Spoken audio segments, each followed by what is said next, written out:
اعوذ باللہ من الشیطان الرجیم، بسم اللہ الرحمن الرحیم۔ شروع خدا کا نام لے کر جو بڑا ہی مہربان نہایت رحم کرنے والا ہے۔ السلام علیکم ورحمۃ اللہ وبرکاتہ۔ تمام سامعین کو ہمارے چینل کی طرف سے خوش آمدید۔ مجھے امید ہے کہ آپ سب لوگ خیریت سے ہوں گے۔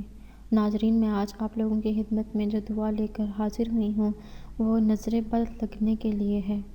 اگر آپ کے گھر میں کسی بھی بڑے یا چھوٹے کو نظر لگ گئی ہے تو آپ اس کے لیے یہ دعا پڑھ سکتے ہیں۔ یہ دعا بتانے سے پہلے میری آپ لوگوں سے چھوٹی سی درخواست ہے کہ آپ میری اس ویڈیو کو لائک کیجیے اور اپنے دوستوں کے ساتھ شیئر ضرور کریں۔ شیئر آپ لوگوں نے اس نیت کے ساتھ کرنا ہے کہ یہ ویڈیو آپ لوگوں کے لیے صدقہ جاریہ اور ایصال ثواب کا ذریعہ بنیں گے۔ دوستو، جو آپ لوگوں نے دعا پڑھنی ہے وہ پارہ 29 سورہ قلم سے لی گئی ہے۔ یہ ایک آیت ہے جو کہ کچھ اس طرح ہے: وَإِن يَكَادُ الَّذِينَ كَفَرُوا لَيُزْلِقُونَكَ بِأَبْصَارِهِمْ لَمَّا سَمِعُوا الذِّكْرَ وَيَقُولُونَ إِنَّهُ لَمَجْنُونٌ۔ اس کا مطلب ہے، اور ضرور کافر تو ایسے معلوم ہوتے ہیں کہ گویا اپنی نظر لگا کر تمہیں گرا دیں گے جب قرآن سنتے ہیں اور کہتے ہیں یہ ضرور عقل سے دور ہے۔